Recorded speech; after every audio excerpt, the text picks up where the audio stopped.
Okay. Okay, first of all, I want to make sure everybody can hear me.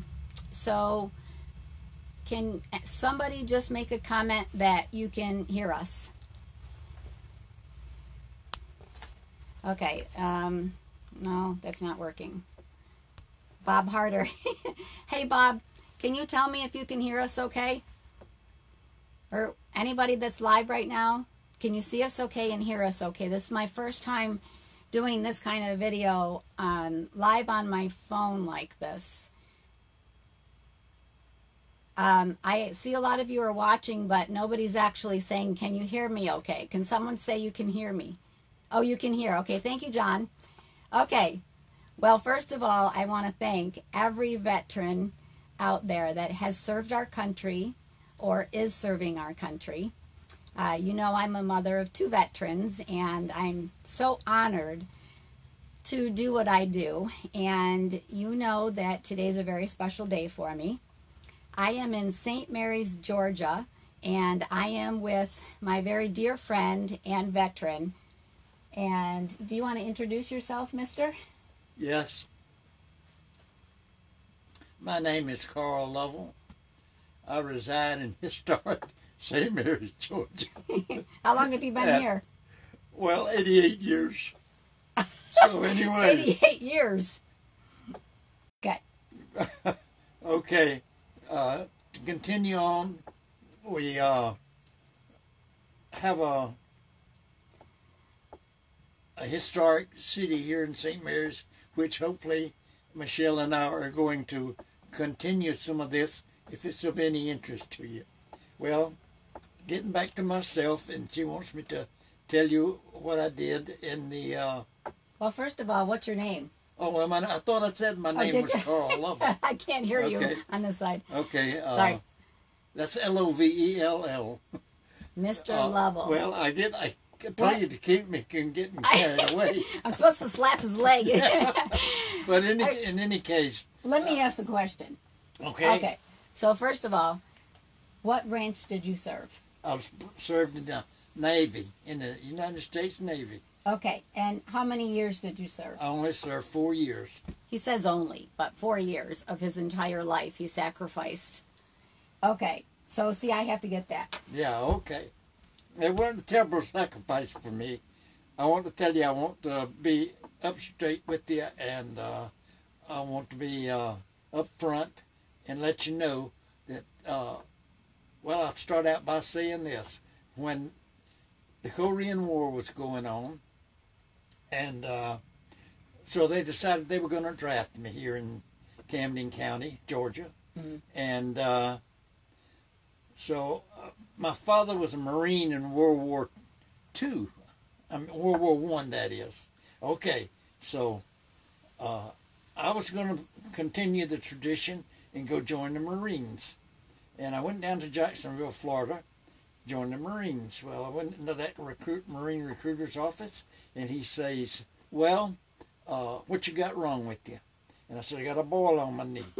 And he says, well, come back when the boil gets well. I said, well, they're going to draft me. And by the side here, I thought to myself, why would that guy not want me, a young, strong man like me? Only want to serve 4 years. And, but in the Army, if you veterans remember, at that time, if you got drafted, you only had to stay 2 years. So I think that guy must have thought, well, here we are. They got this guy so dumb until he's going to take 4 years in the Marine Corps over 2 years in the Army. He must not be smart enough to be a Marine. So the Navy was right across the hall. And so I walk over there, and I tell this Navy recruiter, I say, I want to join, because I know I didn't want to go in the Army. Well, anyway, he says, what you got wrong with you? And I said, well, I got this boil on my knee. And he says, okay. And reaches across his desk, and he gets his piece of paper, and he writes on it, to the draft board in Camden County, Carl Lovell now belongs to the United States Navy. He's got 30 days to get his personal business in order. And that started my 4-year vacation. It's a vacation. Okay. So that's pretty much the introduction to my 4 years in the Navy. He has some great stories. So he shared a few with me, and I'm going to ask him to share those with you. And then once we're done with the interview, I would like to have you hold off any questions that you have, and then we'll open it for you to say hello to Carl, or if there's anything you want to say. This is his first time ever doing a live Facebook. So I'm just showing him. Carl, see right here? Hey, Paulina. So Paulina is watching. David is watching. I'm just seeing it as it's scrolling. Yeah. So I'm just trying to show him exactly what we're doing. He didn't know that we were actually going live. I kind of surprised him with that. Okay, so there's something that you and I spoke about last night when we were at dinner and today, and it was about how you want to emphasize that not all veterans are combat veterans.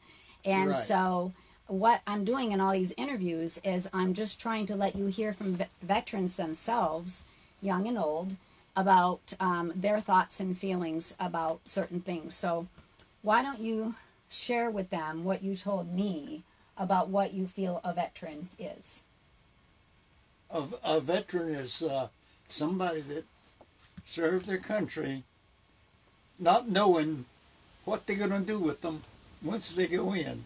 If they go in the Army, they may go into tanks, they may go into Air Force, or they may go wherever. But mostly when young man joins the service, he don't know what he's going to do. Some of us went on vacation.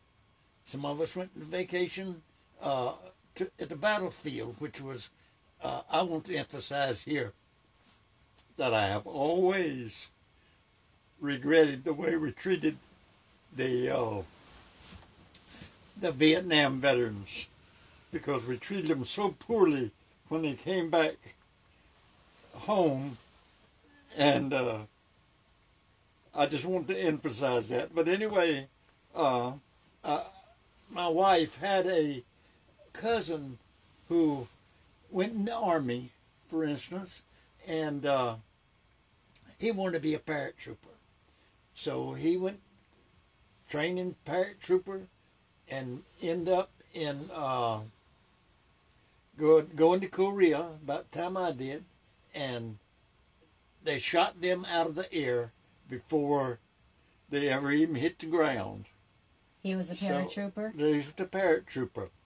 And he that didn't guy's survive. as much a hero as anybody, I believe. He sacrificed his life unwillingly. But anyway, I see him as a hero. My brother-in-law spent 30 years in the Air Force. He did many different things, but he didn't have to fight in the jungle like a lot of the Vietnam veterans have done in losing it, but he did lose sight in his right eye for the rest of his life. He was in the rice paddies, you said? Yes, down in the rice paddies in the beginning of the drone era. They were using drones, I understand. Well, that is two examples of places where people don't always lose a limb, but he had mental problems as well. But he was a good guy, and but anyway, getting back to myself, why I say I was on vacation. I went to San Diego, California, for basic training, and there it was so much like Southeast Georgia until I thought I was on vacation when I was in basic training. Then they sent me to Japan. I've never had anybody tell me that before. Huh? I've never, in all the hundreds of heroes I have met, I've never once had any of them tell me they felt like they were on vacation. Well, that's what I have. Came to this conclusion. Can I stop you for a second? Yeah. George just sent you a nice message, and he said, thanks so much for your services. You, sir, are all veterans and active military are the true definitions of heroes. George just said that to you. Thanks, George. I'm going to read all of your comments afterwards, as I told you, and he didn't know what he was in for with me to do a live Facebook. So I'm sorry. I just wanted to read that to you because George just heard your story and made a very nice comment. Thanks, George. Thank you, George. Okay, go ahead. Okay, so we had so much fun together, don't we? Yes, we do. We enjoy each other. But anyway, here I'm in Japan, and this young man, I hope he's listening someplace somewhere. He came. They had signed me to a USS Hamel, which was a destroyer tender. A destroyer tender is a big ship where the destroyers would come alongside, and we would give them more ammunition or make repairs to their ship and this kind of stuff, and then they go back to the war zone. Well, here we are. I'm a quartermaster, which is a person that does visual communications and navigation. And this guy on the destroyer comes over, and we're talking on the light, and he says, I'm from California, and I'm looking for somebody. This squadron of ships was from Providence, Rhode Island. So he says, I'm looking for me a swap, exchange of duties on the ships, that if you were had the same grade and so forth, that you could make a swap from one ship to another.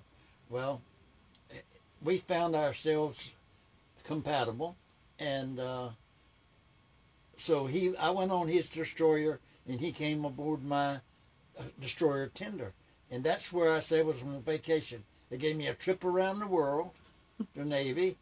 They taught me how to navigate boats all over the world, and they went to all these through the Indian Ocean, up through the Suez Canal, over into the Mediterranean, across the Atlantic, and then later on went up through all of Northern Europe, back through into the.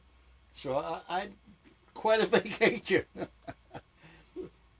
Did you work at all? Oh yeah, I was working all the time. I was flashing light and doing all the things I enjoyed doing. Flashing light? Yeah, what you reading the flashing light for communications, you see. Oh, that was before radios. Didn't have a lot of radio, and you had to keep a lot of radios silent. See, it weren't during the war, but anyway, they still had times when you had to use the flashing light and semaphore and all visual communications and the flags and all that stuff. I learned how to do all that, and plus I got to be on the bridge all the time when the ship was being navigated from one port to another, and if we were in a convoy, I'd be up there and helping with the staying on station and all this stuff, and so I really thought I was on vacation. You said that. I was enjoying myself so much until what?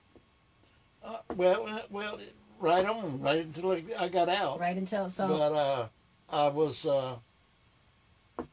My father died in 1950, and I was in Japan at the time, and weren't able to come home. So I was disappointed in that. But in any case, that's a different story. And so let me ask you something. Okay.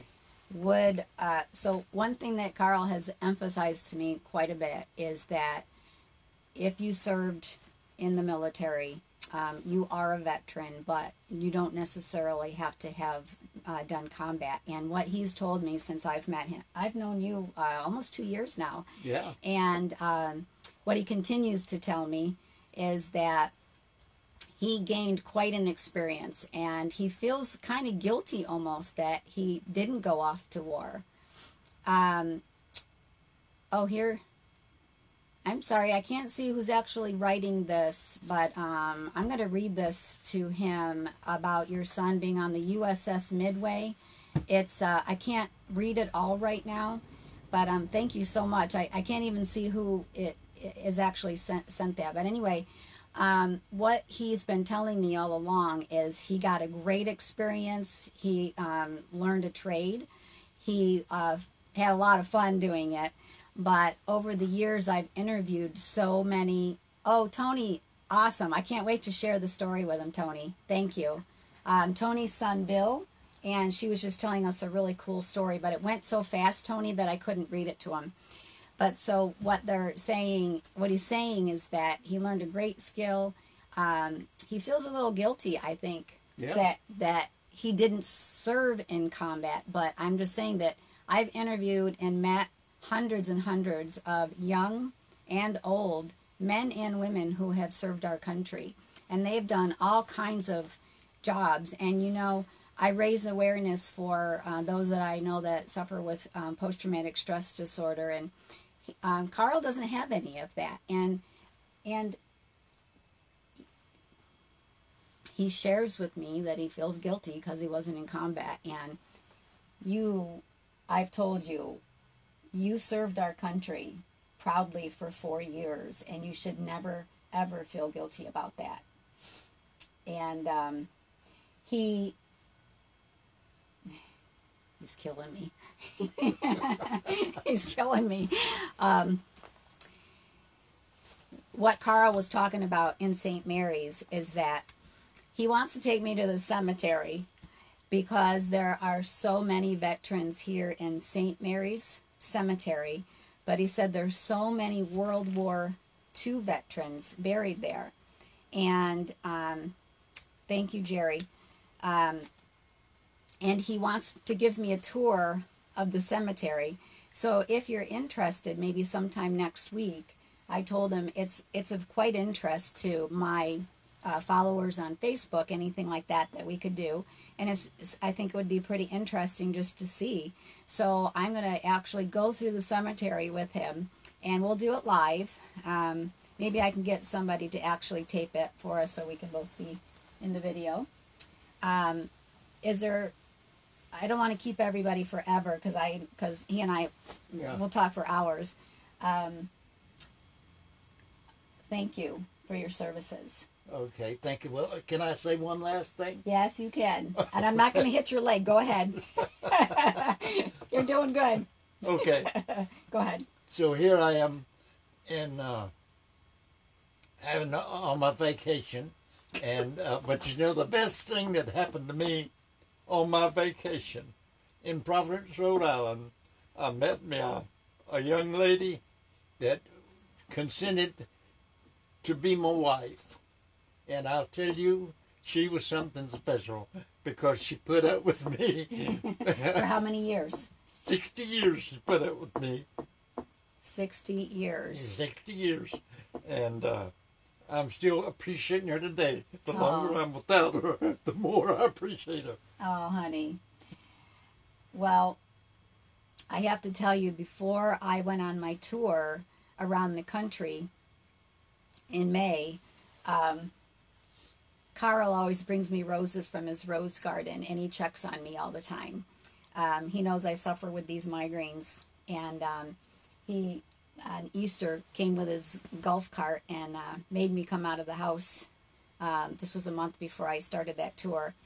But anyway, before I left, he brought me a photo of he and his wife, and he brought me something else about St. Mary's, and it was the history of St. Mary's. I don't know if you remember that, but I carried that with me around on this 10,000 mile tour that I did.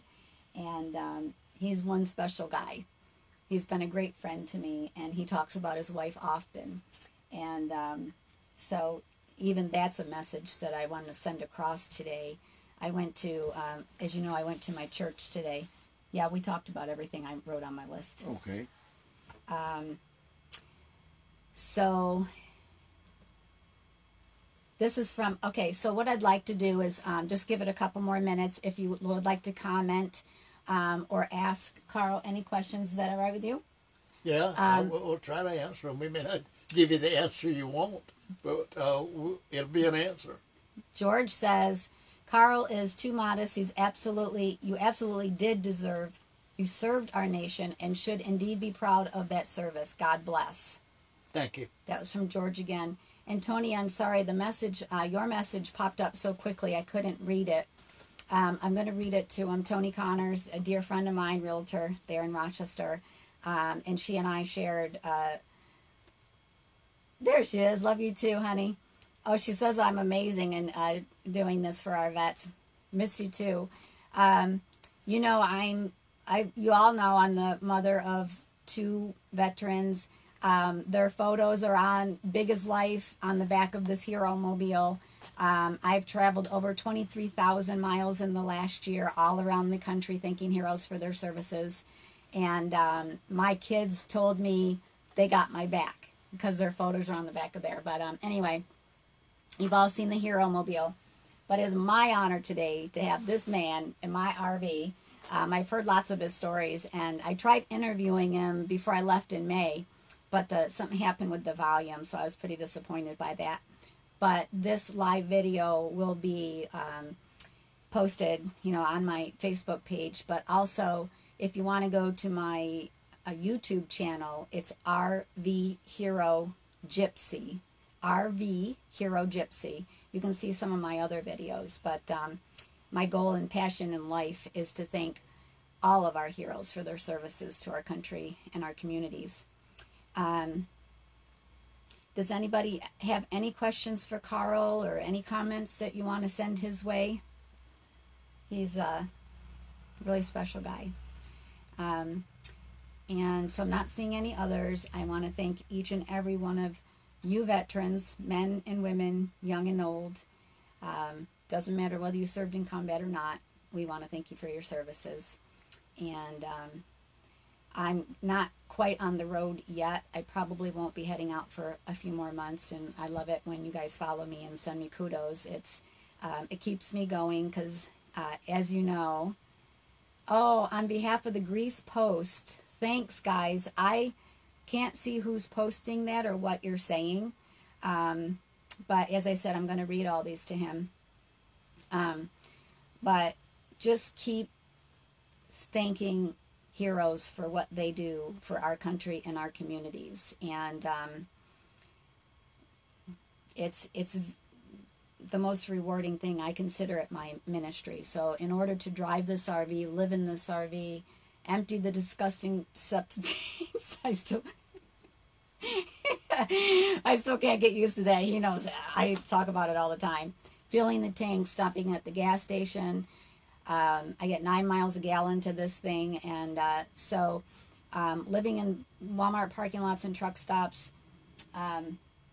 Carl actually used to travel with his wife for many years in an RV, so he's actually given me a lot of tips and things. But I'm gonna say thank you, Carl, and I love you, and I'm so appreciative that you did this for us today. And I want you to be proud of your services. I'm pretty much proud, but I'm mostly proud of the fact that I didn't have to fight in the war because I know what the consequences may be.